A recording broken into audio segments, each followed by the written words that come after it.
out doing one at noon on a weekday when you're at work or at school. If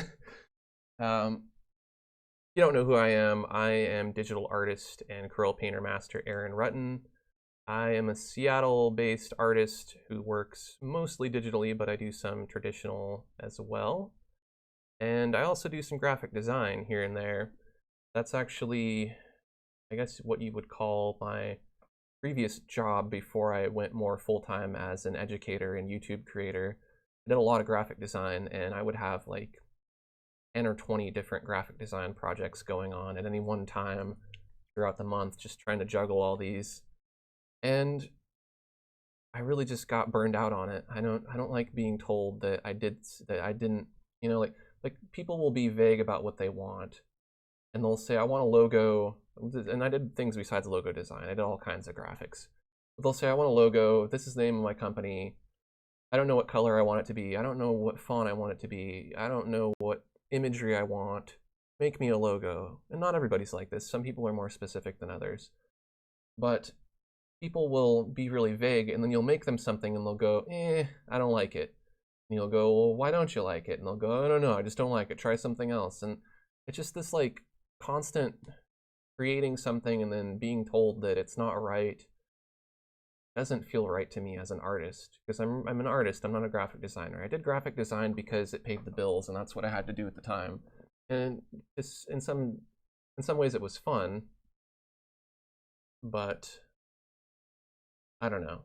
So I'm trying not to do graphic design anymore, and this is why I'm going to do this live stream. So basically what I'm going to do here, I did a logo a month or two ago, and I recorded the whole process of the logo, and so I'm going to kind of play through that or scrub through it, you know, at a good pace, so it's not, you don't have to like watch it for 3 hours or anything, and talk about why I'm designing things a certain way, and talk about what my interactions were like with the client, because it got a little tricky at a few points, and since I'm an experienced artist and designer, I knew how to navigate that so that I didn't end up getting screwed. So I'm going to share that with you too. Can we just, well, let's do this real quick before I get too far into this. Can somebody please comment in and let me know that you can see me and hear me all right? I know I'm always worried about that, but I have done a couple live streams where I'm talking through the whole thing and none of it got recorded. And then I'll answer a few questions. Yep, okay, thank you, Doodle Sketch. So I'll also mention, you can't see, but well, I'll show you. Over here I have my camera. I'm recording myself doing the live stream with my camcorder because I'm also simultaneously recording a video for my patrons. It's a day in my life 2.0, and so it's a behind the scenes look at what I do on a daily basis, just an average look at my workday. So this is part of that video. You know, the whole video is going to be about what I do for the whole day, and this live stream is only going to be a small part of what I do today, but the live stream is part of the video, so that's cool. Mohammed's here. So let me answer a couple questions that I got here, and then we'll dip into this. Lots of people here today that I recognize from Patreon and from YouTube and from Twitch and from my other live streams. Good to see you all. There's many of you today, so can't shout them all out, but you're all here. How do you find your mountain tutorials that you mentioned in your previous video? Go to my website, which you can see down here at the bottom, aaronrutten.com. And then there should be a big old button that says Corel Painter courses, or video courses, or digital art courses, something along the lines of courses. It's my own website, and I don't even know what I called it. Look for the courses button, click on that button, and that will take you to the courses library of all the different courses I've created. And in there is the free landscape painting crash course. That has a tutorial about mountains among 3 other tutorials about things that aren't mountains but are also landscape components. And each tutorial starts with warm-ups that start with photos and observations, and I talk about how light works in a certain way and all that. But anyways, I'm going off on a tangent here. Check that out. And then if you're interested in building from building from there, I have courses that build upon that, like my advanced landscape painting course, or advanced landscape painting course. Adam says they're taking a graphic design class right now and they're going to make a logo in that class. I have some ideas and I think this video might help. It should, hopefully. That is my hope. Joseph wants to know, what software am I using? I'm using Adobe Illustrator, and what you're seeing here is you're seeing an Adobe Illustrator window. This is what I recorded here, this whole area in the center. Outside of that is Adobe Premiere Pro, because that's a video editing program, and I basically just took all of my recorded clips of Adobe Illustrator and put them into Premiere so that I can scrub. I'm not going to scrub through the timeline, but there's a little timeline down here at the bottom, and I can just move the cursor through that. And I feel like that's a good way for me to just kind of like fast forward and stop and play really easily and rewind, because I can just, you know, basically just move the video back and forth rather than just playing it as a video. So that might be a little confusing. If I can, I'll try to make it more full screen. I guess I can do that. Let's do that. Of course I can do that. I don't know why I didn't do that to begin with. This is the magic of OBS right here. I can instantly, anytime, adjust what you're looking at. Pretty cool. My bad, I should have just done that to begin with. It's a little tricky today because I'm trying to focus on doing the live stream and then also recording the video about recording the live stream, so my mind is in like two places at once. Okay, now we're looking at just Illustrator, yay. Okay, so I have some stuff blocking some stuff. I'll try to move stuff out of the way if need be, places where it's not so obtrusive. Let's see, any other questions?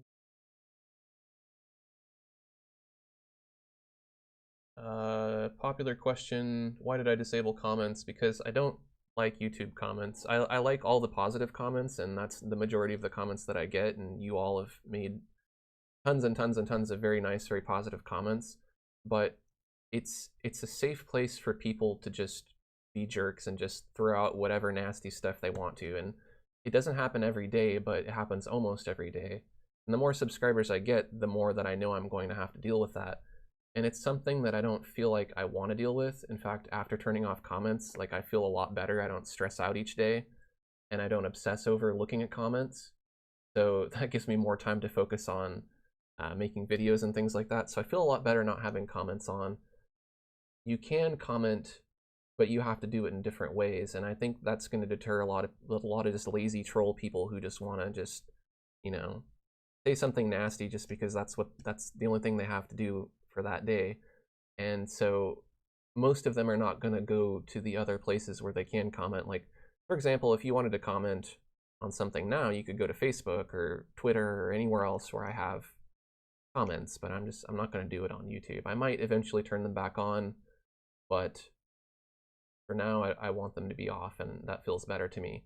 To be honest, most of the comments I get are, thank you, I appreciated this video, good job, things like that. And that's awesome. Like, it's nice to get feedback like that, but I don't feel like it's really essential for me to be able to keep doing what I'm doing. Like I know that people appreciate the videos. That's not me trying to sound cocky or anything. It's just, you know, like I get that, and that's fine. And if those were the only comments I got, then that would be fine. I'd leave comments on, but to have those comments means that I have to get all this other negative stuff, and I don't feel like I need that. That's not why I have a YouTube channel.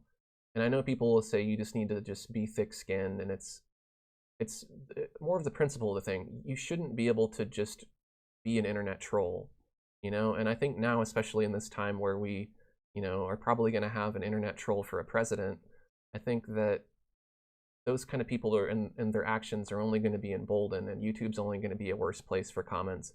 YouTube doesn't really care to want to clean it up and do anything about it, and they let people be anonymous and not have their real name and not have their real face and say whatever they want. And that's freedom of speech, but at the same time, I have the right as a YouTube creator to decide whether or not I want to deal with that. So I'm deciding I don't.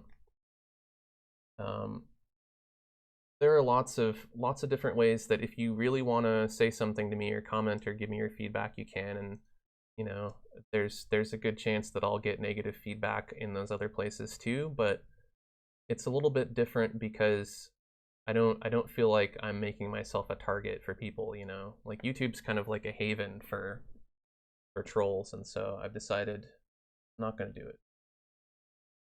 Anyways, Inuyasha says that's understandable, and maybe someday they'll come back. You know, I don't want to. I don't want to make it sound like you have to give me money or give me something for me to answer your comment, but I do offer that as one of my rewards on Patreon. Is I answer everything that's posted to Patreon, whether it's a hey, good job, or it's a question or anything. I'm always going to answer questions on Patreon, and you only have to pledge $1 a month to be a patron and to get that reward. And I know that basically sounds like if you pay me $1, I'll answer your question, but at the same time, if you only knew how many questions I get every single day, I mean, I'll get a dozen questions in this live stream alone about what tablet should I buy, or how much does this tablet cost, or is this one better than this one, or you know, like just question after question after question. And as much as I loved answering those questions when I had the time to do it, now it's just like I can't, even if I wanted to, even if I did that all day long and answered questions, I still wouldn't be able to answer everybody's question. And so I think what I'm doing here is I'm kind of filtering my focus down to what I can manage, rather than just trying to answer everybody's comments or which ones I can and all that stuff. I'm going to try to focus more on answering a few. And what I've done is I'm not just leaving everybody hanging. Actually, if you go to my website, and this is probably nice to show, I'm not just like, you know, forget you got a question, you're on your own now.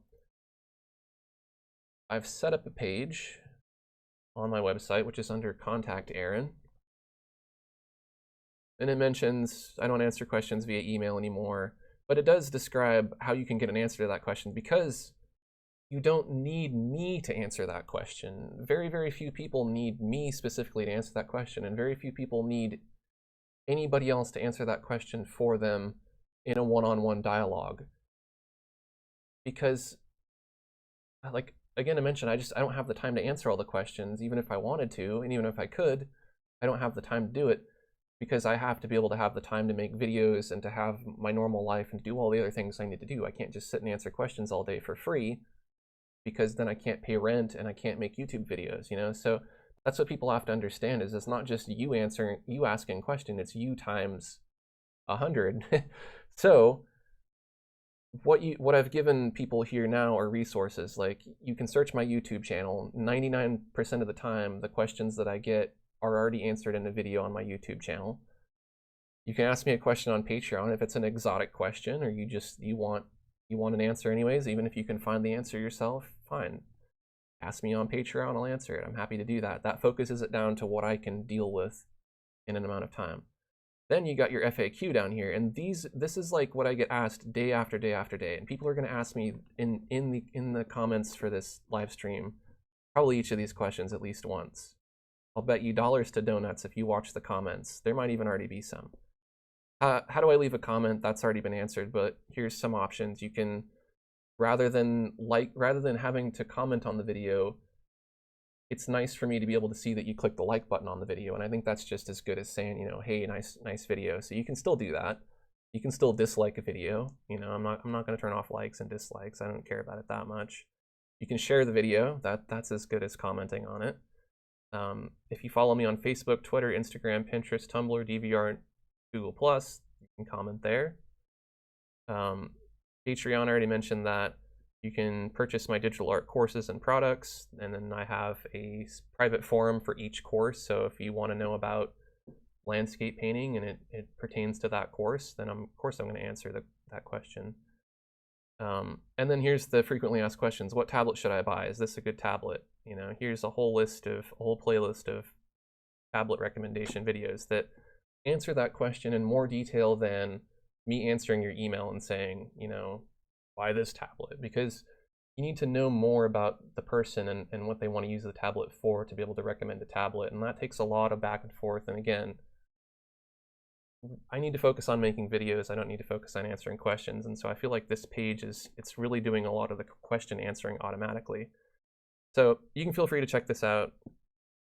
It does go into detail about, like, for example, people ask me, how much does a tablet cost? You know, what takes longer?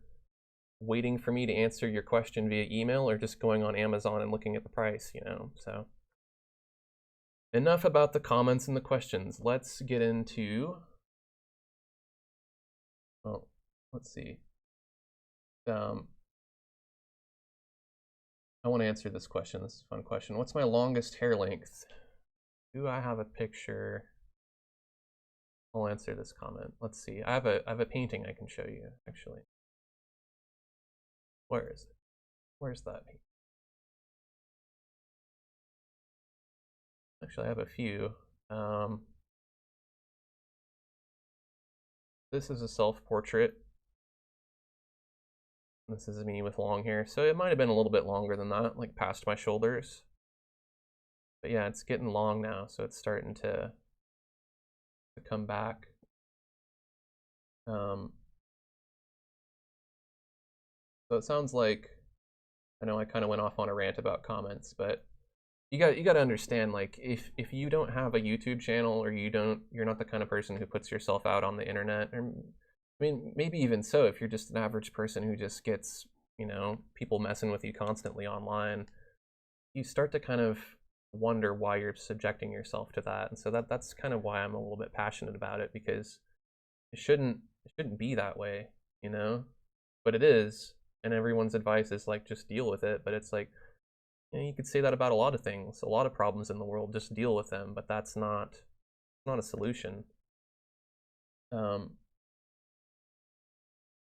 So having said that, if there are any questions during this live stream about tablets or anything else that was already pointed out in that questions FAQ page, I'm not going to answer that.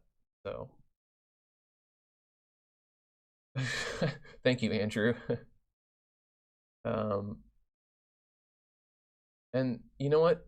If anybody in the chat wants to, feel free to chime in. Like, if somebody has a question about what's the best tablet, that's my opinion on whatever I say is the best tablet. And my opinion is not necessarily the ultimate opinion, you know? Like, other people are going to have good advice too, and you can feel free to ask your friends and your peers questions that you would ask me. So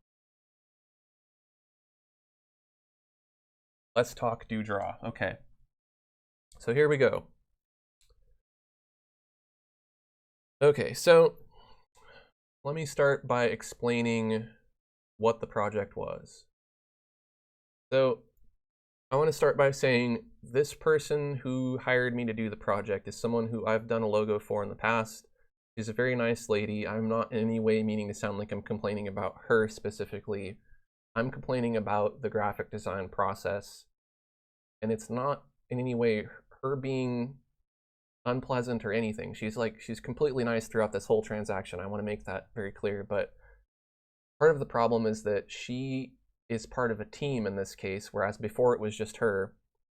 So I'm getting her feedback, but then I'm getting 10, 12, I don't know how many other people's feedback filtered through her. When you have to deal with one person, it's not so bad, because one person's like, okay, I want this or I want that. That's fine. But when you're dealing with 12 people, one person wants this, one person wants that, the other person disagrees, this person, you know, people just want to have input just to like have input, to feel like they were part of the process.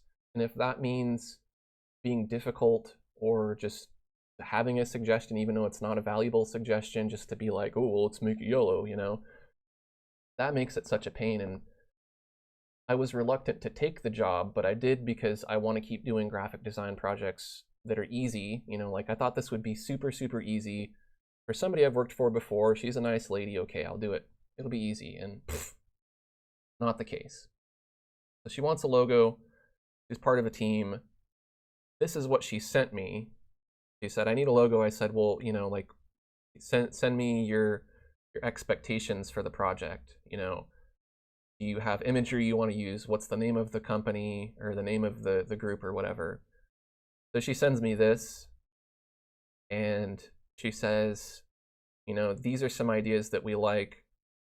This is the name, this is how more or less how we want it laid out, but we want this O to either maybe be an O with a line over it, or maybe we want it to be like a gear, like for like a bike, like a racing bike, which you can't really see here in this, or like a racing wheel. So we know it's gonna be Stoke. The O is gonna change. So I'm estimating this job right now and going, okay, like how long do I think this is gonna take me, and then how long do I think it's gonna take me with the possibility of having to change it a few times. And when you get into show me 2 or 3 different versions of something, which is the case here, then it multiplies your revisions by that factor, because they might want to see multiple versions of each. I'm not thinking about that at this point though. I'm being kind of naive, so I'm like, okay, this will be really easy. This is what she wants. Usually when people send you this much information, you're solid. You just make what they tell you and you're good. You know? So I agree to do it for a flat rate, you know, like this is what I'm going to do it for, fine. And I have an idea in my head of how many hours I think I'm going to spend, and it seems like it should be fine. So this is the first wave here. So I'm going to kind of scrub through this a little bit. So I'm just putting down some just basic text. Since they indicated they don't really want anything like custom for the text, you know, I can just use a basic font. Made it a little bit bolder, moving it up, taking out the O. And then I'm going to make, I think I'm going to start with the racing wheel here first. So I'm just making a circle with a stroke. I make another dot, and I'm going to center that, and that's going to be kind of the center. And I'm going to use that kind of as my visual anchor point to help me know where to place the rest of my spokes. Now this is a tricky shape to make because I want to make it as accurate as possible, but I'm having trouble wrapping my mind around the absolute easiest way to do it. Not the quickest or the laziest way, but like the most precise, easiest way. There's always a way to do that in Illustrator, but this is kind of a complicated shape. So basically made this curve, and then I'm going to take it and I'm going to duplicate it, and then I'm going to try to eyeball it, because there probably is a way to make like a perfectly like balanced out fork, like a Y shape, and then take and add a center node and then bend it and then twirl it. But in this case, I'm not exactly 100% sure how to do that. I guess I could have applied a twirl filter, but I don't know. So anyways, I'm doing it this way. I figure this is good enough. The O is not going to be very big, so it's not like it needs to be like super precise. And then I'm kind of playing around here going like, okay, well, maybe I can try making that Y, but even so, I'm still skeptical about whether that'll work, and I feel like the eyeballed version is fine. So I'm going to rotate it a little bit, tweak it, just make sure that it looks, you know, pretty even. I'm going to make that center dot red, and that will help me visually see that the rest of my spokes are centered there. That's why I made that center dot.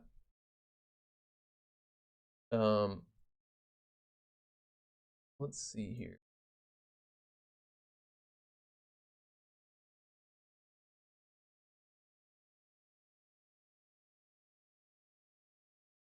Oops. I'm just keeping up on the chat here.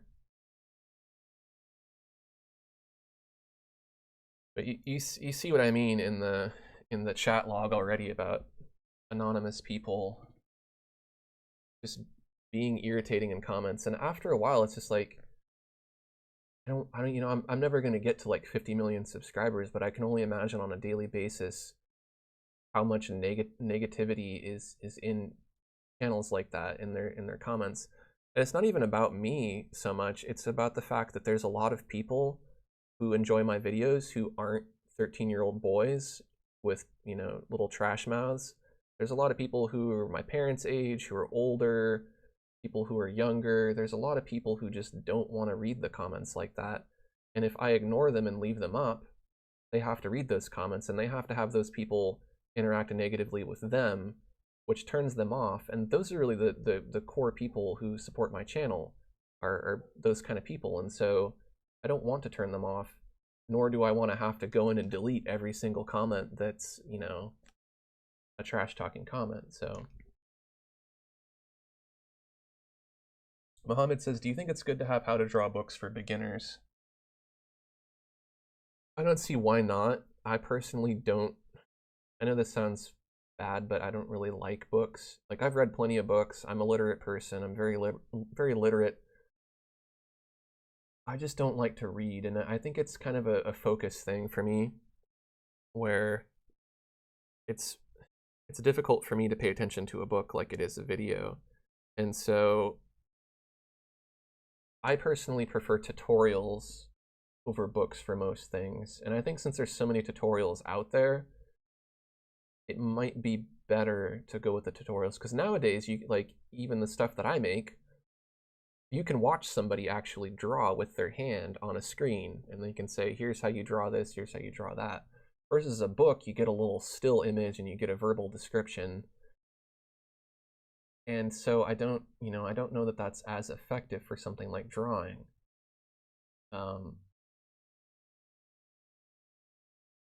But there may not be as many tutorials in your language, and there might be a lot of books. So I think, anything's fine. Really, the best way to get good at drawing is just to draw a lot. You don't necessarily need books. Books are for learning specific techniques and things, but you can be a good artist and not have any art education. You can look up naive art. Naive art is a whole form of art of very popular, very successful artists who were not educated in art, who just were like, I'm gonna paint. I don't know how to paint, figure it out for myself and just do it. So moving on, I'm gonna bump that a little bit too so I can see. I'm gonna see my timeline. You can't see my timeline, but a little bar at the bottom that I'm using to navigate through my video. So got my little thing centered there. Now I'm moving it up into the center of the logo, and I'm going to scale it, play with some different sizes, thicknesses of the line, see what I like here, what I don't. This is pretty easy for a logo design project too. I mean, this is not in any way like a hard logo. It's just the process and how I dealt with it is really where the meat is here. So bear with me. So there we go, I've got the logo, and then I'm going to put in the multi-sport, and I'm going to space out the lettering so that it goes all the way to the end of each letter. Thin it out a bit so there's a nice like balance between thick, bold lettering for the main part of the logo and then the multi-sport part, since it's secondary to the name of the group. I don't really want it to like be too dominant, so I think it works good as being light like that. I'm keeping in mind how they'll be using this. They might put this on bodysuits that they use while they're racing. They might put it on, jackets, and who knows how they're going to use it. Might be bumper stickers for their bikes, things like that. And it's probably going to be lots of different colors. That's why I'm just going to keep it black, and then, later you'll see what we do with color.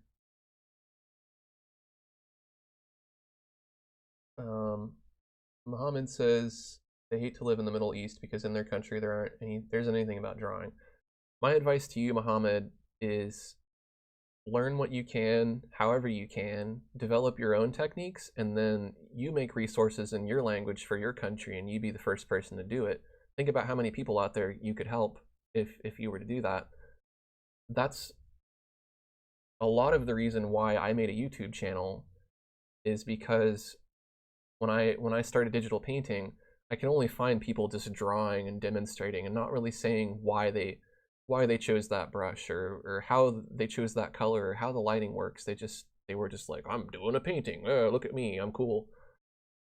And it wasn't very educational, and I couldn't understand how to paint. Like watching speed paintings or watching people just paint doesn't really teach you the fundamentals of painting. And so I taught myself all of that from lots of different places, from books, from tutorials, from just trying different things and experimenting, mainly from just painting and experimenting, until I had a technique that I could structure and say, from step 1 to step 10, this is how you make a painting.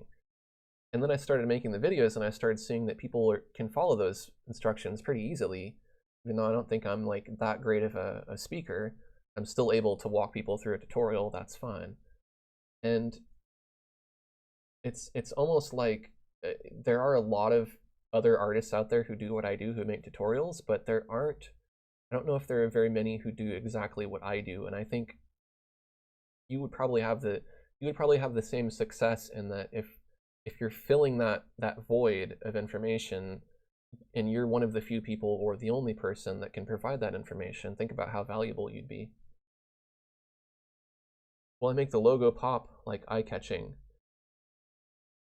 Here's the issue though about eye-catching. I'm not the one who's deciding what the final logo is going to be, you know? And that's another irritating thing about graphic design. This is already 90% of what the logo is going to be. I don't have any say in this. This is what they sent me and said, this is what we want.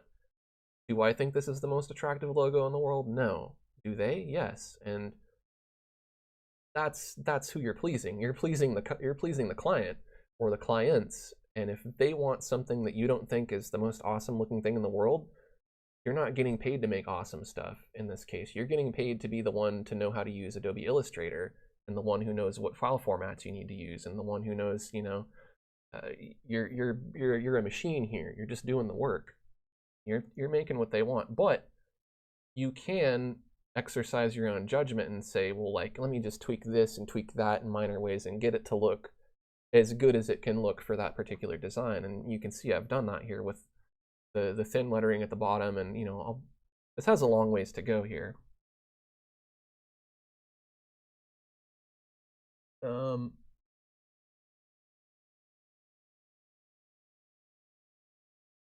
Mad Dog says speed painting and speed drawing is more of an ego thing.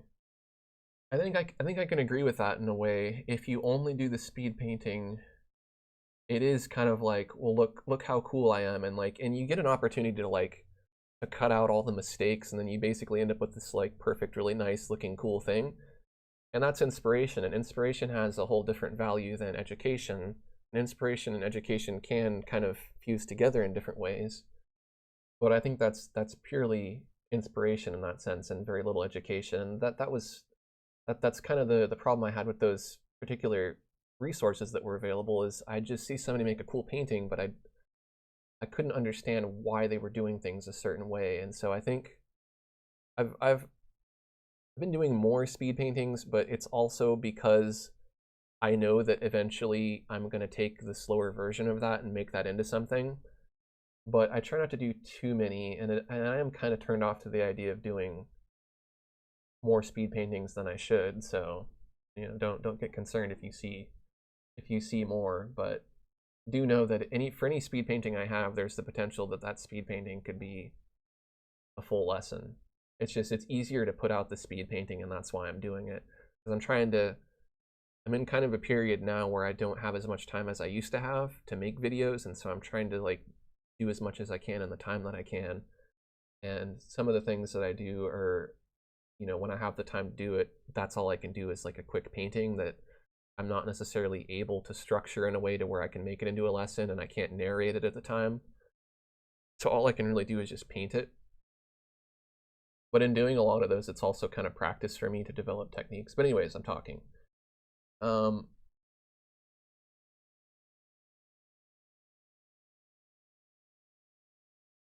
Abdullah says, if you have a passion, nothing will stop you. That's good advice.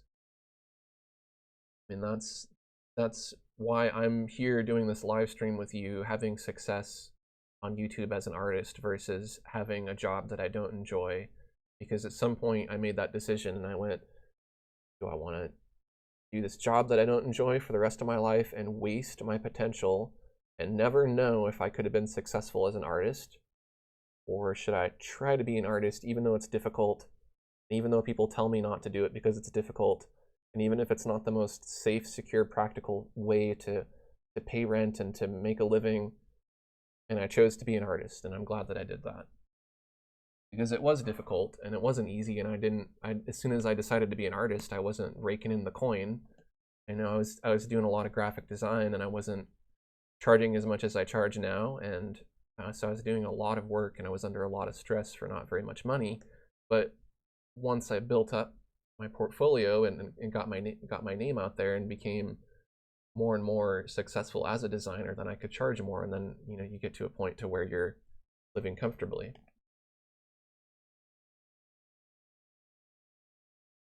That dog says, I own a sign shop and you're spot on about pleasing your customers. I mean, that's what service is, you know?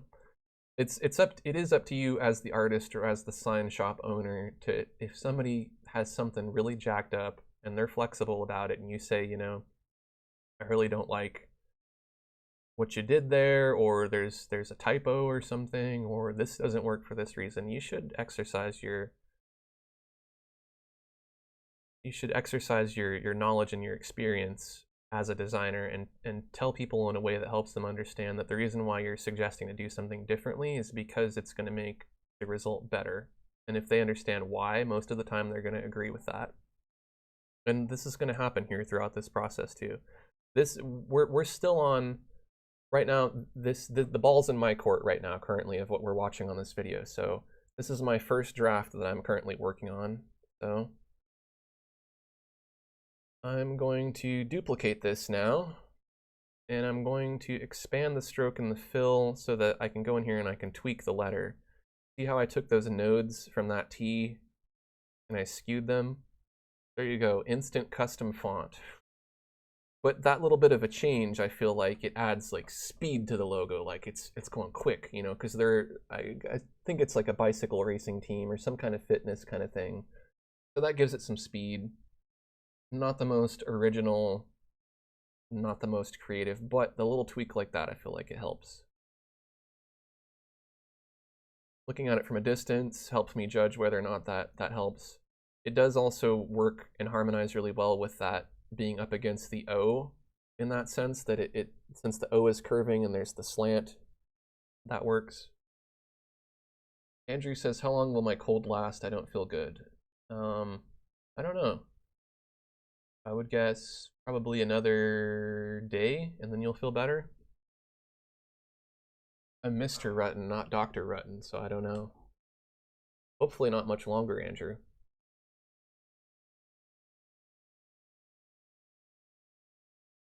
Jeremy says, I really wish I had more time to devote to art, but with working all the time, it's hard. I try and paint an hour or two every day, but it never seems like it. I think if you're getting an hour or two every day and you're staying consistent with that, I think that's pretty good, because a lot of people just don't even do it. You know, they just say, I don't have the time, and I think that's all right. You'll find more time. I think what you have to do is you have to find ways to make money off of making art. And that doesn't necessarily mean selling prints. It doesn't mean doing commissions. Having a YouTube channel is a way to make money off of making your art. If you're just simply recording everything that you create, there's your video. Post your video, maybe you'll start making some money off of it. You know, there's lots of different ways to do that, and I won't go into that today, but in a nutshell, that's why I'm able to be an artist, because I found lots of different ways to make money off of making art. You know, like this live stream, what am I doing? I'm showing you a recording of a project that I did, a graphic design project, and that's, you know, I'm not going to make a bunch of money off of this live stream. Live streams don't really make money, but it's content for my channel, and my channel helps me make money as an artist. So it all ties together. That might not be your goal, is to make money as an artist. You might just want to have more time to make art. And so I guess that's geared more towards somebody who wants to do it commercially. I think if you just want to do it as a hobby, you have to maybe think about eliminating things, you know, for like, what else do? Do you watch TV? Do you know, listen to music? Do you know, are there other things you're doing for recreation that you could do less of or not do at all? Like, I don't even really watch TV, honestly. I used to watch a lot of TV. I'd have cable. It was such a waste of time. And now, yeah, occasionally I'll stream something on like Netflix or whatever, but I'm not sitting around all day watching TV. I'm using that time to make art.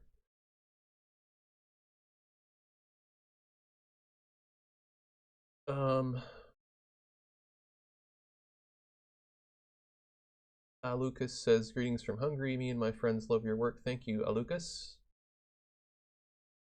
Have I ever used 2D pencil? No, I have not. I don't know what that is. I'll try to remember that and look it up. Sounds cool. 2D pencil. Hopefully you're referring to some software application that I don't understand, rather than just like a type of pencil.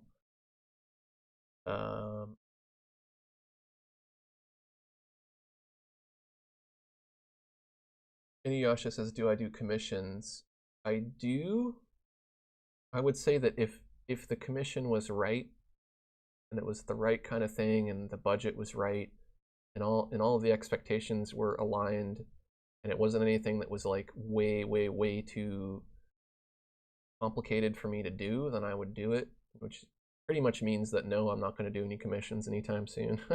You know, like if somebody, some wealthy, like super wealthy person came to me and said, hey, you know, I'll give you, you know, $20,000 to paint my goldfish or something, yeah, I'd do it. But if it's like, you know, I'll give you $200 to paint me and my 7 family members, you know, with a really complex background, and we're all going to be wearing all this stuff, you know, I probably wouldn't take it because commissions take a lot of time and a lot of effort. I tend to think most people are not willing, most people who want to commission something are not willing to pay that much money for it. And a lot of people who take, a lot of artists who take commissions are willing to not take very much money per hour. If you break it down to like how much the artist actually makes, they don't end up making very much. So I like the idea of doing commissions. That feel, you know, that's more of like an artist thing to do, is do commissions. But I have a feeling that I'd be spending a lot of time on one project, and even if it did pay well, it would eat up a lot of my time. You know what I mean? Like in that same amount of time, how many videos could I make, or how many brushes could I create for Girl Painter? You know, and so I think I'm kind of leaning more towards doing shorter things when I can, and occasionally doing a longer thing, but I don't know. There's a question about comments on my channel. You can go through and watch towards the beginning of this live stream. I answered that question already. If somebody in the chat wants to answer too, feel free. Answer any questions for me that I've already answered. Would always be appreciated. Mad Dog says, am I using a Wacom tablet for my graphic work? I'm using a Cintiq 27Q HD. So this tablet with a screen built in, you just draw on the screen.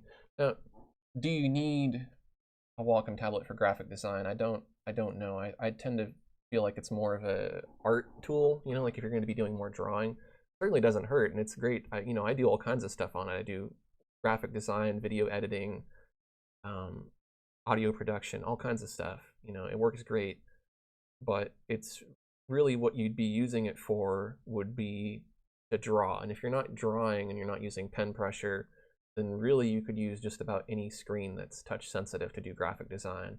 And I don't really use the touch when I'm designing because I don't feel like that's as precise as using the mouse. So that's something to keep in mind.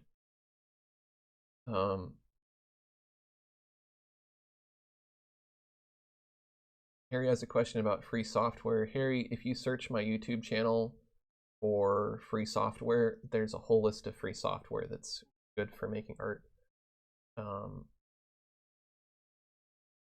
Okay, so back to this. So I'm just making more room on the screen so that I can make more versions of the art. And I think I decided, wait, I'm going to try something else before I do that. So I think I did an undo there. What I'm going to do here is I'm going to make the spoke for the bike, or the chain ring, or whatever it's called. Now this is another complicated shape. So what I've done here is I have created, if I can back up and show you, I created a star, and then I'm giving it 44 points. That's just me guessing. I don't know exactly how many points a chain ring has. It doesn't matter to me. At this point, I don't want to make a chain ring because I know that this logo is going to be small, and all the detail in that chain ring is going to, you're not even going to see it when the O is that small. So it doesn't make sense to make it. So I'm figuring at this point I'll make it look okay, and then I'll try to explain later that that's probably not the best option, and that this is what you should choose instead of this, and this is why. So, you know, I'm not going to worry about precision. So I got my star. Then I'm going to select only the end points, or only the nodes that are at the very tips of the points. That's going to be a little tricky to do. I'm going to need to use my lasso selection tool here and very carefully and very creatively try to just select just those endpoints. So I did that on the inner ones first, actually. These are the ones I did on the inner edge. And then once those are selected, then I can use the live corner tool, which are these little white dots here. Hopefully you can see what I'm pointing at. Little white dots that appear, and when you drag on those, they round your little corners here as much as you want. So I've rounded those, so now I got that nice effect. Now I'm going to select the endpoints or the tips. I'm going to round those same way. So that's, you know, I'm going off of a photo reference of a chain ring at this point. And then I'm going to cut out the center by basically just drawing an ellipse in the center, making sure it's centered. Now, the problem here is that this particular wheel has some sort of like pentagram kind of shape. There's these little thing, well, you'll see. So right here, I'm trying to figure out a way to do that. This is the fun thing about Illustrator, is like if you don't know exactly how to do something, there's lots of ways to do it, and you just have to figure out how. So that's not working. I'm not going to use that pentagram shape. I'm going to try this 5-sided star and see if that works. And that's just going to help me as a guide to place these little, I guess these are probably where the little screws or bolts attach it to bike. And they're a certain shape like this, and then they have a little hole cut out. So I want one of these here on each of these points of the star. And that's why this is a little tricky, because again, I can eyeball it, but what if my eyeballing isn't exactly right? You know, it doesn't matter in the end, because again, this is going to be so small that you won't really be able to see much detail. And so I really am putting in more detail than I should at this point, but there's time for it in the budget, so I think, and it, you know, again, it's just, I've got the time to do it, I'll do it, she can see it, I can tell her why it doesn't work, and then, you know, hopefully we go with a different option. So now I'm just gonna duplicate these. I eyeballed them into place. You know, that works. It looks good.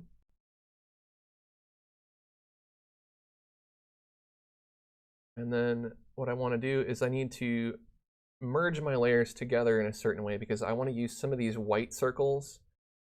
These are white circles on top of black, and I want to actually use them to punch out holes so that they're not white circles, they're actually holes in that black layer there. So I'm using Pathfinder for that, and basically what I had to do first is I had to merge the black tabs, each of those onto the ring. I think I also had to cut out the center of the ring. I don't think I did that yet though. And then I have to punch out each of the holes, each of those little holes on each of the tabs. So I did that. Now it's just one layer. It's not a bunch of layers stacked, and I'm going to resize it. Put it in there. It's a little too thin. So I basically just added a stroke to it, and then I'll increase the size of that stroke very gradually just to thicken it up a bit. Again, that's just kind of a thing you do by eye, you know, whatever looks right. But you can see what I mean here. When this is really small, you almost don't really see all that detail. And what if it's even smaller than that? What if it's like you print it on like a pen or something, you know? That all that detail in your O disappears. So there's no point in having a logo that's that detailed.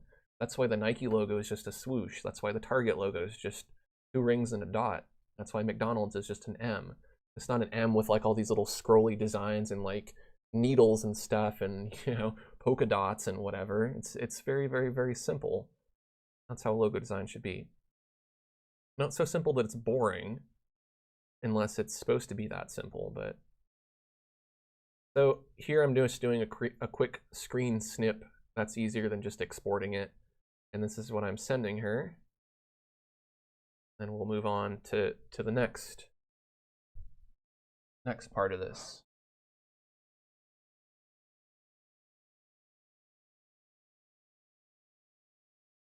Anita's here. What's up, Anita? Anita got a webcam to stream their artwork and learning their art skills. It makes her feel so happy that I found another way to inspire. Thank you, Anita.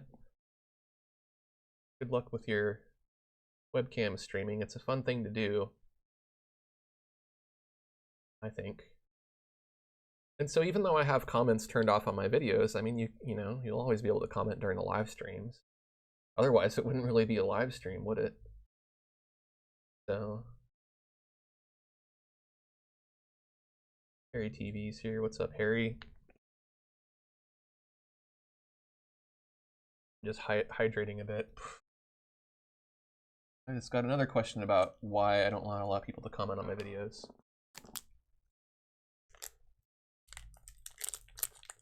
Short answer is I just don't want to anymore. I'm going to take a bite of my Cliff Bar. And you get to hear me chew.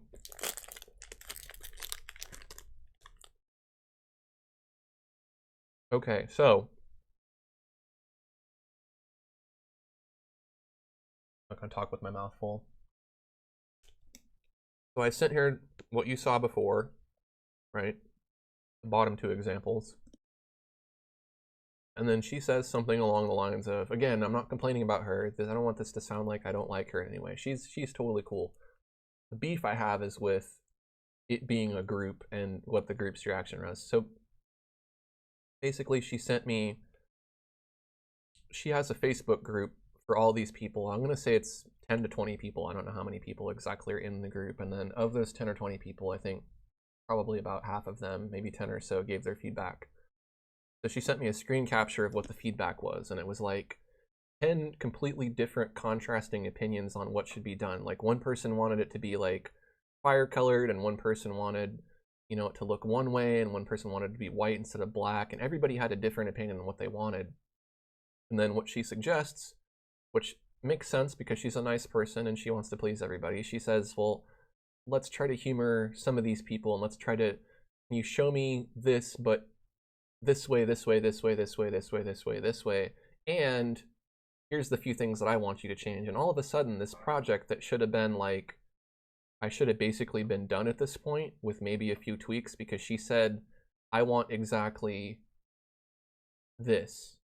She didn't say anything about fire. She didn't say anything about 20 other people telling me what they want. So now it's like, okay, well, this potential 3 different designs has turned into like maybe 10 different designs. And of those 10 different designs, maybe she'll want to see like a different version of those 10. So then now there's 20. And all of a sudden you're looking at how much you're getting paid for the job and how much time is left for you to make the hourly rate that you want to make. And you're seeing that it's not going to be possible to do the amount of work in that amount of time. And at this point, what I agreed to do was what she sent me before. I didn't in any way agree to have a bunch of other people give their input and request that I do more work. So at this point, I'm getting a little nervous, and let's see. Okay, so I think what I did is, I think I might have at this point mentioned, look, this is what I agreed to do. This is what you asked me to do. This is how much time I've put in already. This is how much time I think it's going to take to do all this extra work. And this is the problem that I have, is when you're dealing with a group, you want to please everybody in the group, and everybody has different opinions. And so I'm a little concerned that I agreed to do a certain amount of work for a certain amount of money, but now more work has been added. And so if I'm going to do the extra work beyond what you already asked me to do, I'm going to need more money. And she said, you know, well, like, how much time have you put in? Okay, well, let's add, you know, another hour or 2 to the project. And then in doing that, that's fine. And then I made sure to make it like crystal clear to her in a couple more emails, like, if you add more concepts to this and you say, well, okay, well, let's try this and branch off of here and all this stuff, that adds more work and more complexity. And, you know, I'm going to want more money for that. So don't be afraid to ask for more money. You are entitled to more money if the client sets their expectations in the beginning when you take the job, and then they change that to something else. So if they add more work, or, you know, they do anything to increase the amount of work that you're going to have to do, you should get more money for that. It's not like, okay, make me a logo. Oh, no, wait, no, I want 10 different logos. You know, it doesn't work that way. So that means that up front, you need to try as hard as possible to know exactly what you're getting into. Say, this is exactly what I'm doing for exactly this much money. These are the, I'm only going to do 2 concepts. You know, I'm not going to do 10. If you have me do 10, it's going to cost you more. And I made the mistake of trusting this person, and I still trust this person, but I made the mistake of feeling like maybe it was going to be a really easy project when I didn't think it through and didn't I don't think I really considered the group dynamic, and the group dynamic is what's screwing it up here. So what she wants me to do at this point is to try making the O look like a flaming O and possibly 2 or 3 other things, and my budget's been extended, so I feel like I can probably get this done in the amount of time for the amount of money, and it's all going to be good. But this is only the second leg of this.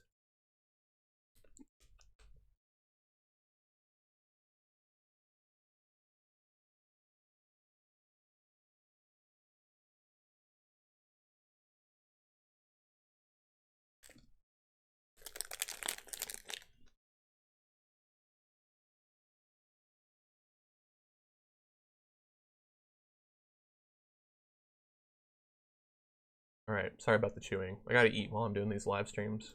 Gotta have the strength to get through. We're almost an hour now too. I've done a lot of talking, but that's the fun of the live stream, is you get to hang out with me and listen to me run my mouth and chew food. Diana's here. What's up, Diana? Good to see you.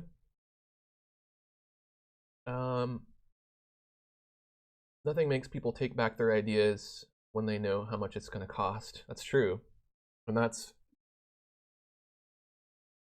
the way I work. Is like I don't want a never-ending project where I just keep making money off of it. That's not fun to me. I want to finish the thing, and I want to finish it efficiently. I don't like to work inefficiently. I don't like to do work and then have it thrown away. And that's essentially what's happening here. Is one of these designs is going to get chosen. The other ones, where do they go? They get thrown away. And I did the work. It's like if you were a baker and somebody said, bake me 10 different cakes, take the time to do it, think of the recipe, spend the time, and then I'm going to eat one and I'm going to throw the other 9 away. I'm not even going to taste them. Throw them away in the garbage, not give them to somebody else. Throw them away. And I don't like that. That feels wrong to me. Fong wants to know what software I use to screen capture into video. I'm using OBS for this, and for my regular tutorials I use Camtasia Recorder. So here we go. This is round 2 for me. Ball's in my court now. I got the feedback from the client. I am going to draw some fire here, like so. She sent me an example of something, another logo that she liked that had a similar fire thing. So I'm making it similar, but still different, still unique. I can't say I'm excited about this because the logo she sent me is so similar to what this is going to be that it's like, well, you know, basically just copying someone else's idea, but that's what she wants. And I feel like it's not really, the fire goes along with stoke, like you're stoking the fire, but it doesn't fit into the bicycle racing theme of things. So I don't know that I like the O. What I like the racing wheel that had the Y thing, the little spokes. That's what I liked. I just need to do this text real quick. Okay, so moving forward, drawing my fire, filling it in. I'm doing a little bit of maintenance here using the curve Bezier pen tool, and I'm just trying to make it look nice, trying to make it look clean, trying to decide what exact shape I want. So something like that I think looks okay. And then for the gear, I think what she wanted to see for the gear, and here's where it gets tricky, because it's like, it's not change one of the logos, it's change two of the logos, or sometimes it's change three of the logos. And you know that each time you do that, if you're changing two logos, only one of those changes potentially is going to be the one that's going to get kept. And so you know that half of the work that you're doing is just for nothing. And this is, again, why I'm not fond of graphic design anymore. So playing with some different things with the O,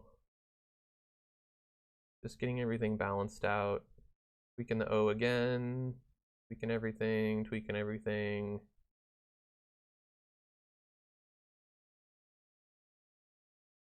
Being really picky about this O. I know it seems like a really simple design, but it's like I want it to be exactly perfect.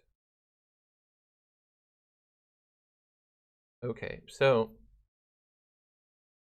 I also mentioned to the client that I'm not going to do colors at this point, because color is something that if you start messing around with color before the shape of the logo is done, you're just asking for even more revisions, because they're gonna, that's more time for them to change their mind about the color or the shape. Just do just the shape of the logo. Unless color is super important to the logo being able to make sense, just do it in just one, like black and white's easiest. So I'm going to send the client this as a screen capture. Now she can see these three versions and send them to the group, and the group can deliberate.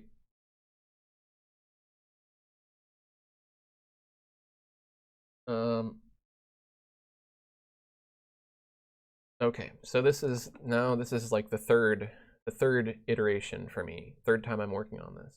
I thought I was only going to have to do this maybe once or twice, so we're at the third. Now at this point, I don't remember exactly what I'm doing. I'm changing some stuff. What am I changing? I think I'm going to change the fire again because I didn't like the fire. Trying to do it some different ways. I'm trying to make it look more streaky.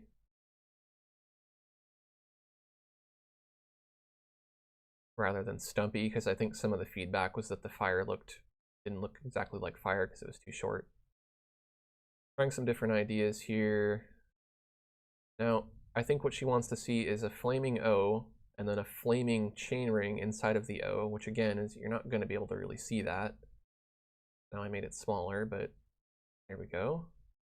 And then I think she wants to see the wheel inside of the flaming O. So let's just take a minute to reflect on this. This is what I agreed to for the amount of money, and then look where we are now. We're doing flaming, versions of this, and then, I'm gonna have to do color versions, and this is just graphic design and work for hire in a nutshell as an artist. It's so frustrating because unless you explain exactly what your terms and expectations are up front, and unless you can get exactly what the client wants in writing up front, and unless you say this is what happens if you add work or if we do more revisions, you're ultimately going to end up in a position where you're watching the amount of money you're going to make off the job just whittle down and down and down and down and down. And that starts to get concerning because you don't want to cross the threshold of your hourly rate. Like, let's say you want to make $50 an hour, and you get to the point to where you're spending so many hours on the project that all of a sudden you're making 40 and then 30 and then 25 and then $20 an hour. And that time, that extra time that you're spending to get that job done that you're not getting paid for, you're unable to book another job where you could make your full wage on that job. So it's not a good position to get in, and it happens a lot. Why it's good to have everything in writing. If you want to go to the point of writing a contract, you can do that. But a lot of the time you're not going to want to like write up a contract for every single little job that you do. And most of the time you're not going to get screwed. And I've done plenty of logo design projects that have not been a headache like this. But this one was. So now I've got my 4 versions here, and then one is going to be a color version. And I'm going to do color at this point because I already griped about it, and it just seems like in order to get this project done, I need to show them the fire color. And I'm just like, all right, let's get this done. And the color version doesn't look too bad, but I think I still like this version here with the wheel. I'm going to make that thinner because it's a bit too thick. I think those 4 look pretty good. So each of these on their own are decent looking logos, you know, but it's just like, it's just such a waste that, you know, all but one of them are going to get thrown away. It's hard not to laugh. I know. It's if you were me thinking about how I responded to the original request and was like, yes, this is going to be so easy, okay? Like, all I have to do is just make exactly what she said. Doesn't get any better than that for logo design projects. And then being at this point and just being like, why? Why did I take another graphic design project? I really don't. I hope that this client's not watching this, and if she is, I hope she's not offended, because I really don't mean to sound like I'm complaining about her. I'm complaining about the graphic design process, which has nothing to do with anyone specifically. That's just how it goes. Okay, so I sent my feedback. Now this is round 4. Wait, what is this? Okay, this is round 4. Okay, here's where it's funny. If you want something to laugh at, my GoPro is letting me know that it's charged. Beep, beep, beep, beep, beep, beep, beep. Be quiet, GoPro. You turn off now. Come on, GoPro. Like stuck on for some reason.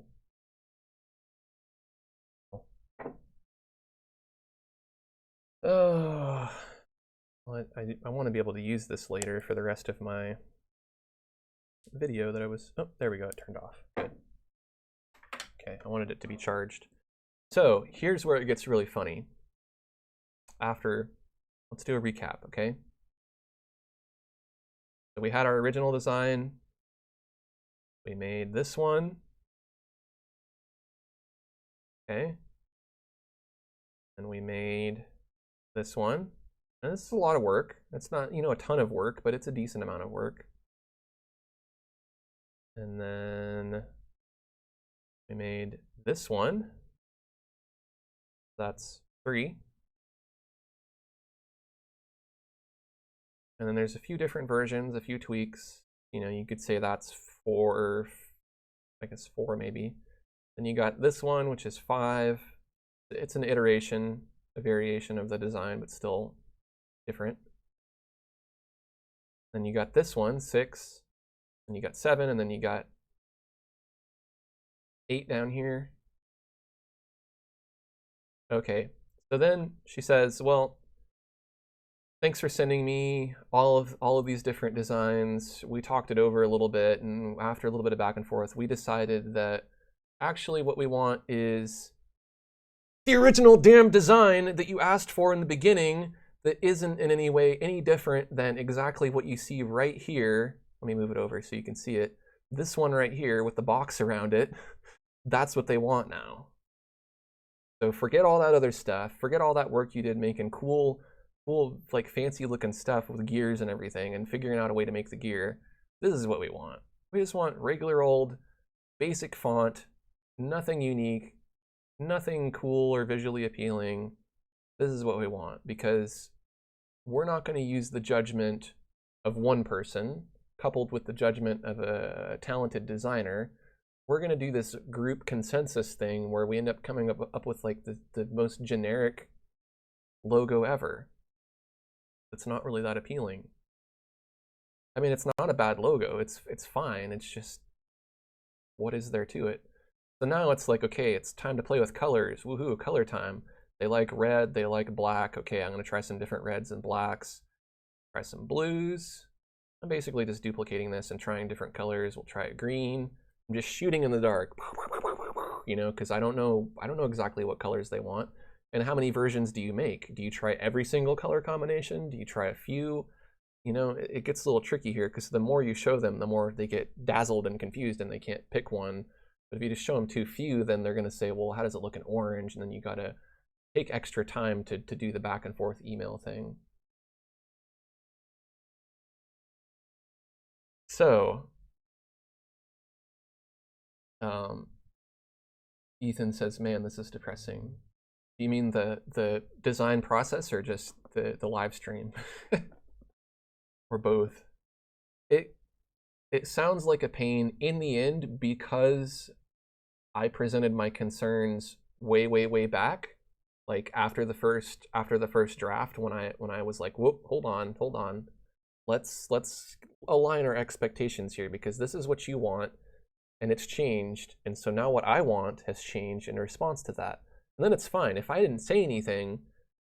At this point, I'd be pulling my hair out, because I would be making like half of what I thought I would make off of the project, which means I wouldn't have taken it, because I could not do that project and do something else like a YouTube video, and I could make more money or an equal amount of money than I would make off of the logo design project. Time is money for me, and so I don't do this. I didn't take this project because I need the money. I took this project because I wanted to help somebody who I had done work for in the past, and it seemed easy enough.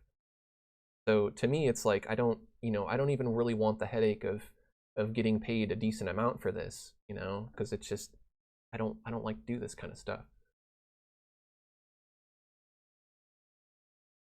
Okay, so colors. What I'm using here is I'm using the color guide, very handy tool in Adobe Illustrator. It shows you different harmonious colors, different color theory combinations, and that's a good way if you have a color, like the client wants red and you want to know what goes good with red. You could eyeball it and pick your own colors, or you can use color science to determine that. So I've done that in a few instances here. Can't really say that any of these really stand out to me as one looking better than the other, because I'm not exactly fond of the design at this point. It's fine. It looks good. It's what they wanted me to do. They're happy with it. But am I going to put it in my portfolio and go, check out what I did? No, probably not. So, in my opinion, the black and white one is the final design, because it can be any color. It's vector. So if they want it to be white one day, it can be white on something that's black, and it can be black on something that's white. It doesn't need a color. The color's not really important to the design. So we got the colors. Now I send the colors, and then that is the end of the project. And she says, okay, we also want, in addition to the final version, we want this page here with all the different color versions, and we want the native Adobe Illustrator files, meaning that there's probably somebody within the group who knows how to use Illustrator enough to be able to change the colors a little bit and make a few minor tweaks, to things like that. So they're just going to handle it from here on out, and the project is done. And so that's basically what I sent them, is the full-size original of this one here, and then another document with all the different color versions, the logo. And that is the end of the project. I got paid for it. I made a decent amount of money off of it. I didn't make less money than I thought I was going to make, so then that's a plus. I didn't way overcharge the person. I charged her exactly exactly the time that I spent, and I didn't take advantage of the situation and go all the way to the end of the budget, because what we added to the budget allowed a little bit of extra time that I could have billed for and just been like, all right, we went to the end of the budget. But I didn't do that. I billed her exactly for the time I spent, fair all around. I got paid what I wanted to get paid. She got the logo that she wanted. She had to pay a little bit extra, but she also got some extra work out of the deal and got to see what the problem is. People need to see what they don't want to be able to know what they want sometimes, and that's also part of your job as a designer, is to do that. And that requires you to throw away work, and it requires you to pull out your hair. But in the end, I decided that that's not what I want to do. And I don't. You gotta keep in mind, when I was doing graphic design and that was my job and that's how I was paying my bills, this was one of like 10 projects a month. So I'd be doing this while trying to remember, what does this other client and these other all these other people want me to do, and it's the same deal. And in some cases, when I was a little more naive, there's times when I didn't ask for a deposit and I didn't get paid for projects. I'd do a bunch of work and didn't get anything out of it. And so it's a little tricky being a graphic designer. I think being a YouTuber is much easier, because I can make a YouTube video or a course or a live stream, and no one's going to send it back to me and say, it's not right, do it again. People can dislike it, people can put negative comments on it, that's all fine, but I don't have to redo the video. Marissa says, I'm in my first year of graphic design and your videos have helped me out in school so much. Thank you so much. You're welcome, Marissa. Glad I can help. Good luck in your graphic design class. So that's me basically demoralizing anybody who wants to be a graphic designer. How to demoralize a graphic designer live stream. But it's the lesson here is not that every design job is a pain in the butt. The lesson here is that you need to treat every design job as if it could be a pain in the butt, and make sure that even if it looks really easy, and even if you get lulled into a sense of false confidence by the client saying, this is what I want, just make sure to let them know that if there are excessive revisions, that it'll be X amount more, and just always be in communication. And that way, if you give yourself a little extra room and you know, like maybe you think you can get it done for 200, but you tell them 300, that extra 100 is knowing that probably more than likely they're going to want you to change something. And then you're fine. Some people would be perfectly happy doing this for the amount of money that I got paid, and that's fine. And I don't mean to seem like I'm complaining, like, you know, boo-hoo, I had to do a really easy logo and I made good money off of it, but it was difficult. But it all comes down to how you want to spend your time. And so, you know, that's why I'm complaining, is because this isn't something that I really enjoy doing anymore. But I can see how it was at one point enjoyable.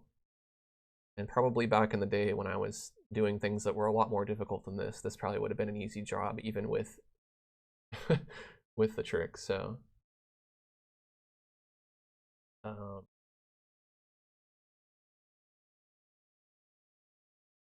Dur says the difference between how Stoke sounds in English and how Stoke sounds in Estonian, if it was an actual word, is way more funnier to me than good.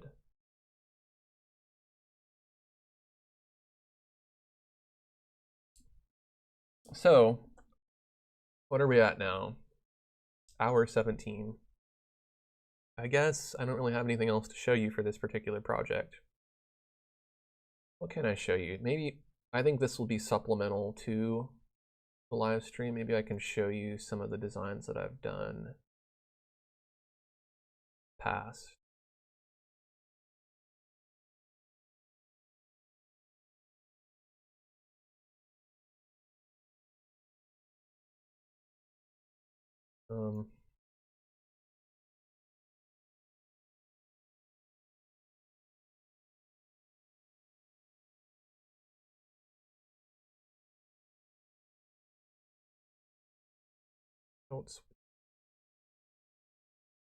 Okay. I know what I already showed on the screen. Drop out the text. Oh, come on. Move this where it won't. Actually, before I do that, I'm going to take a quick bathroom break, so I will be right back in just a second.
Okay, I have returned.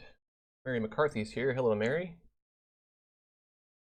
Luis says, when I draw for a long time, my back hurts a lot. Do you have the same problem? If I sit down and sometimes I'll go to sit down at my desk and it'll kind of be like I was gonna do something else, and so I'll be like kind of sitting down in like this like half sitting, well, not half sitting position. I'm sitting as if in a minute I'm going to get up and I'm going to go do something else. If I'm doing that, I'll find that like I get distracted and all of a sudden I'm doing something and drawing or whatever, and then staying in that awkward position for that long, I end up with sore back, or if I'm not positioned exactly right, then yeah, it can happen. But for the most part, if I'm going to sit down and draw for a long time, I usually make sure that I'm very comfortable, like I'm really close to my screen, and I've got everything kind of set up in a certain way. But I mean, even over time, you're just sitting in the same position, you can get sore back. And I would say just take a break now and then. Maybe you're sitting for too long and you need to get up and stretch or something. See if I can move this over here. Okay, so not a super elaborate logo, but again, that's kind of what the client wanted. It is something basic, so easy project. This is one where there wasn't a lot of back and forth. What else do we have here? This is a fun one. I can tell a story about this.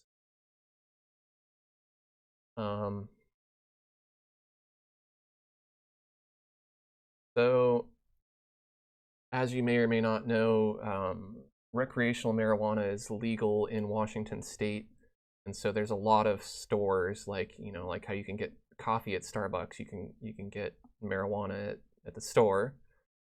And so the very first one that got licensed here, they wanted me to redo their logo among other things, and this is was their current logo. And they said the person who designed it was a web person, wasn't really a graphic designer, and so they wanted something that looked better. I don't think it's a bad looking logo. It's okay. The Space Needle's a little crooked, but with all the smoke clouds, it's probably crooked because everybody's all stoned. But anyways, they wanted me to redo the logo.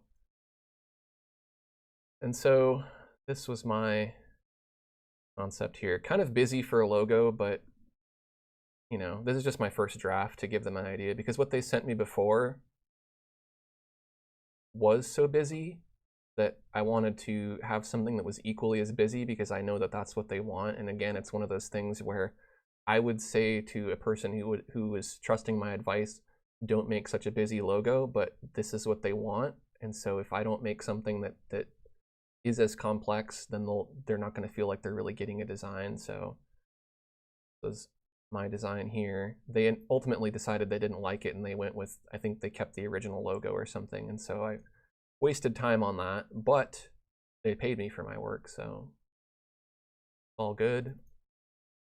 And then I believe that they ended up also not using this one. This was for another thing, and so these are some different iterations and ideas.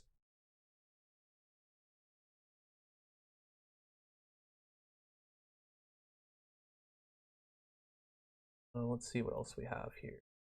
Kind of fun digging through this stuff.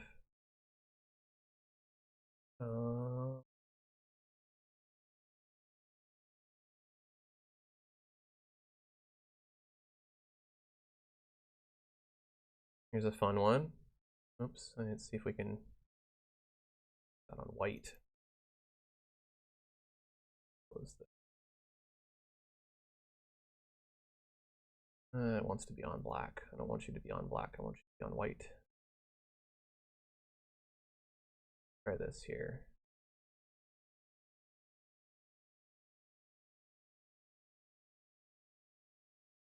It's showing black because it's a transparent background. Asked Dr. Lana. What was fun about this is I had Dr. Lana write her name in cursive, and then I basically took it and cleaned it up and vectorized it. So I had to kind of redraw it, make it more even. That was a fun one. Showing you black screen here, it's probably not good. Let's see, what else?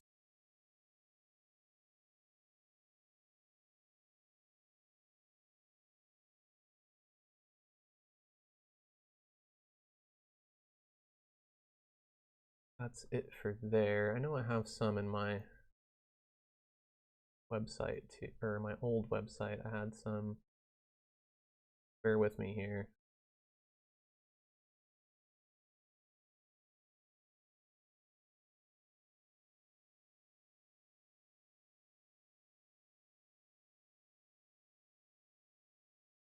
At least I did at some point. Oh.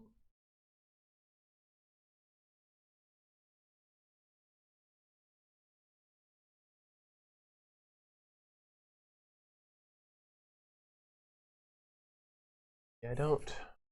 Maybe I had it at some point and I don't know. I redid my website recently. Before I had a whole gallery of different things that I did from there. I think since then. Maybe I have it.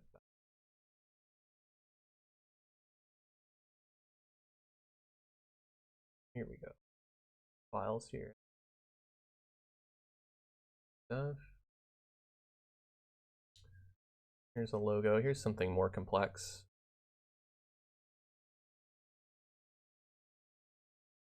Kind of an interesting design there.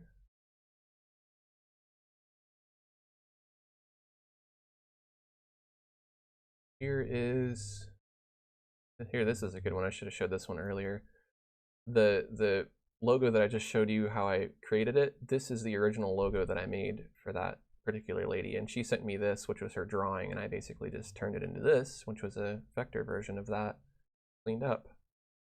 And it was as easy as that. I didn't really have to do much more than that. So that's why I thought that the next project would be fully as easy. But alas, it was not. Don't get too confident.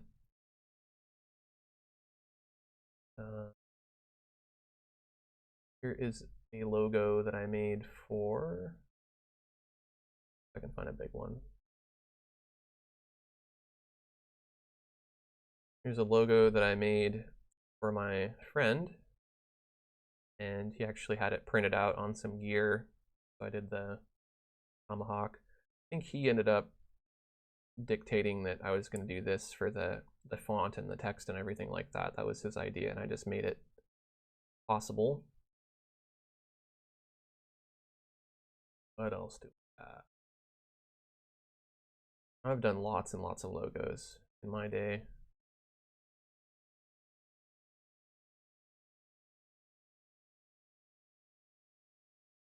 And I'm looking through just a whole list of different images that were on my old website.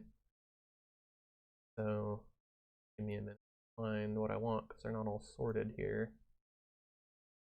Here's a good one. One was evolution builders and renovators, and so I got this kind of 3D look here for the text, and then I thought this kind of looked like a pencil evolving into a, like different evolution of tools or something. Not that that's the lineage of tools or anything, but they're morphing from one into the other.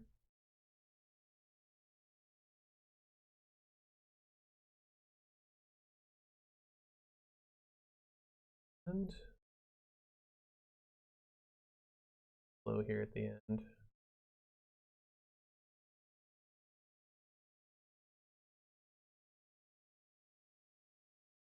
Thought I had like a few more logos in here, but they're all in with stuff. Here's one, fairly simple, but effective.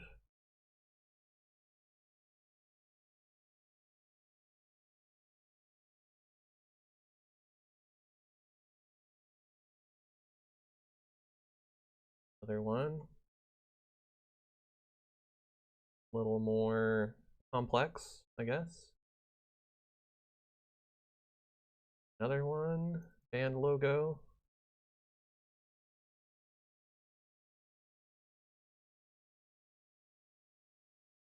This one is interesting.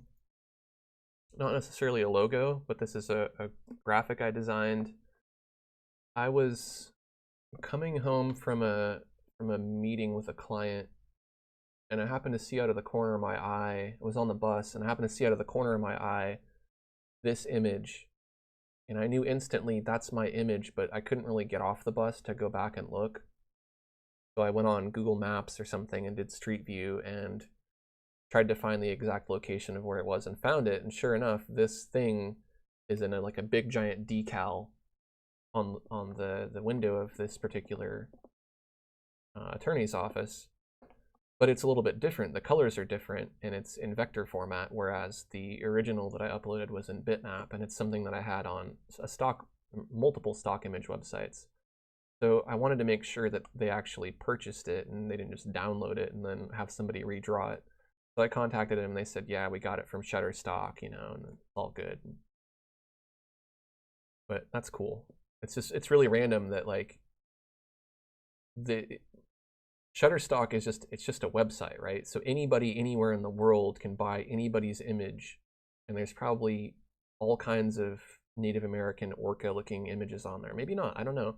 But the fact that somebody in Seattle, where I live, downloaded my image out of all the different images and printed it and put it up, and I happened to see it out of the corner of my eye, just like that, by chance, it's trippy, it's weird.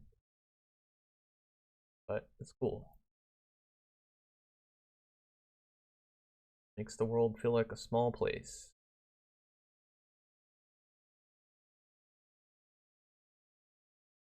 Here's another one I did for a friend. Based on some local imagery in Mexico. Another one for somebody's book publishing company. I wish I'd had these prepared ahead of time. I didn't think to show logos that I'd done at the end of this, but I'm gonna stretch this out since it's kind of a shorter live stream. This goes along with the Tomahawk logo that I had earlier. My friend printed on the Army stuff. This would be the letterhead that goes with it. This is kind of a fun custom one, custom font. But it all plays off that sharp kind of Tomahawk theme with all the lettering here.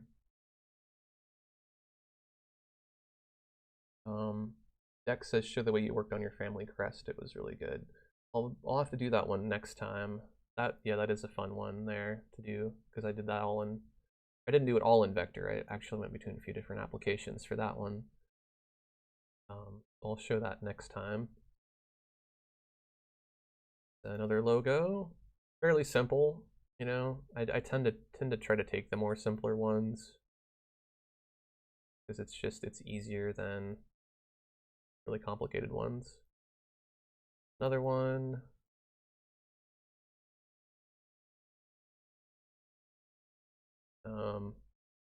This one is interesting because this is one of those, this will happen to you a lot too, where somebody will say, I want a logo, and they'll ask you for a graphic, and they'll insist that a graphic is a logo, and you try to explain the difference, and they don't understand. They think that anything that's an image that has your company's name on it is a logo.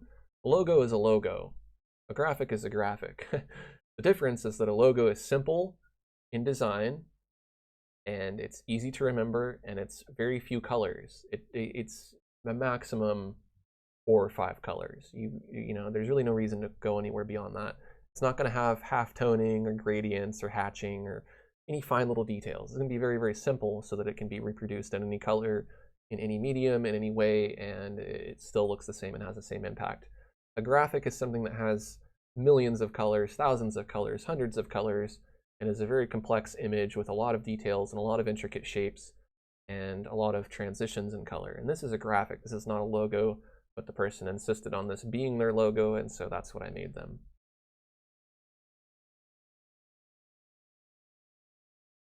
What else do we have? Anything else?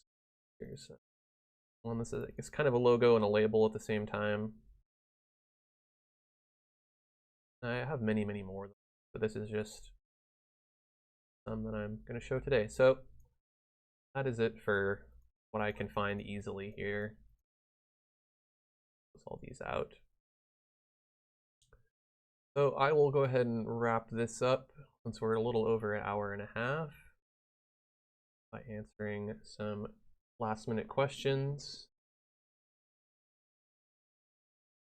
Just Incredibles here says hello from Florida. Hello, Justin. Are you showed up right when I'm about to sign off here. Does anybody have any other questions about what I worked on today, about graphic design? Is there any questions that I missed that I didn't get to answer?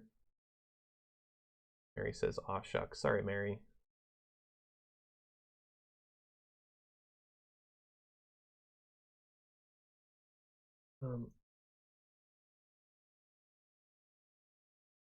Give everybody a minute to chat in.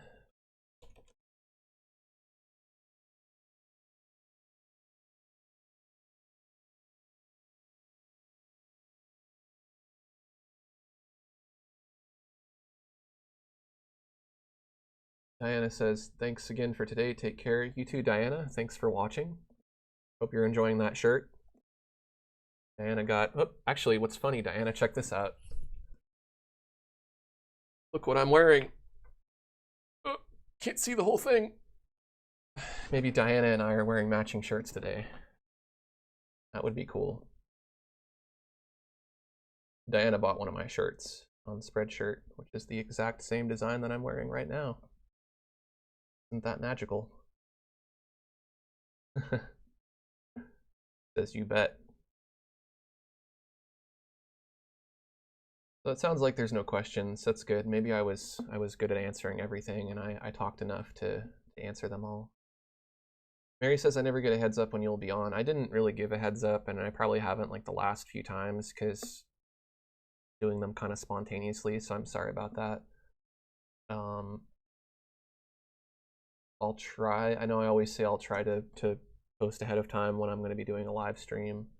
This time what I should have done is I should have put something up on YouTube, like a little video saying, hey, I'm live streaming, and should have tweeted it and posted about it on Facebook and all that, but I forgot to because I am simultaneously recording myself for a video, which Mary, you probably know about. I'm doing the A Day in My Life 2.0 video where I'm recording what I do throughout the day. So this live stream is actually part of a video that I'm recording about what I do during the day. So you'll get to watch that on Patreon very soon. I don't know what I'm going to do for the rest of the day, but this is a piece of what I did today. So thank you everybody for being part of that. Diana says I wore it yesterday. Excellent. Talking about the shirt. Just Incredible says, bye and sorry I was late. Lawrence is here. Lawrence just showed up right when, I think this is the second time you just showed up right when I'm ending the live stream. But maybe if you're around for more of today, maybe we can get together at some point, because I got the day to do whatever, and I do have to finish my video about what I do during the day, but sometimes during the day I hang out with Lawrence, so that'll be part of it. Eamon says, sorry if I didn't say much, I was busy drawing. That's good. Lee says you look tired. Do I look tired? I'm not tired. I'm kind of rested. Lawrence will be around, so maybe if I can't quite fill my day with anything else, then might have to do another live stream. It feels weird to do two. I should have just emailed you and asked you if you wanted to do one, but I wanted to get this one out of the way because I recorded this logo design project and I keep taking it and bumping it forward on my calendar, and I figured, you know what, this is a good easy live stream to do. But it's always fun to do live streams with other people rather than just by myself. Charmaine's here. What's up? She says your live streams are always informational. Thank you. And just so everybody knows, if you did show up late, this is being recorded, and so it'll be available in all its glory as a recording on both YouTube and Twitch, and that'll be up as soon as this is done processing. Shouldn't be too long from now. Eamon's also taking up graphic design as well. That's cool. Hopefully I didn't demoralize you too much. And what does everybody think? Is this fun to see projects that I've worked on or am working on that aren't necessarily art or Corel Painter related, but more graphic design? And I don't have a whole lot, because I'm not really taking on graphic design projects, so I don't really have a whole lot to show as far as current stuff. But I can show, you know, like projects I've done in the past and things like that. MX says it's good, thank you. I will do that occasionally because a lot of the experience I have doing work for hire as a creative person pertains to graphic design, and a lot of that experience and information is applicable to fine artists as well, because it's still dealing with clients and it's still dealing with money and expectations, and regardless of what the content you're creating is, you still are going to have those same relationships across different disciplines. Diana says, yes, this is real life dealing with people, very helpful. Thank you, that's good to know. Mary says, of course it's fun. All right, so I will do more of these. I am going to go ahead and sign off the live stream, and I'm going to finish doing my video about what I do today, which I guess I'm going to maybe take a short break, and then I'm going to work on a painting that I've been working on for most of the month. I mentioned in my last live stream, and I need to make an official video about it, but I'm going to start doing themes on my channel. And so the theme for, I don't know that it doesn't need to be a surprise. Well, I'm going to leave it kind of a surprise. The theme coming up eventually on YouTube, but next month on Patreon, the theme that was selected by patrons on Patreon, because I have a list of different ideas and then I had people vote on them. The theme is going to be work on one tutorial / painting for the entire month. And so, you know, normally I'd do a painting and do it all in a day or two, and, you know, do several paintings or tutorials a month. This is going to be just one really, really long one. I don't know that the tutorial is going to be especially long. It's not going to be like a 20-hour tutorial or a course or anything like that. I will speed up the footage, but I'm working on a painting for a lot longer than I usually work on a painting for. So it's going to be really, really detailed. And Lawrence wants to give me a digital haircut for the live stream and talk about his upcoming Patreon. Digital haircut? Well, I'm growing it out, man. Growing out the chops too, check that out. I mean, they're not filled in yet, but a little chop action there, so take that, Lawrence.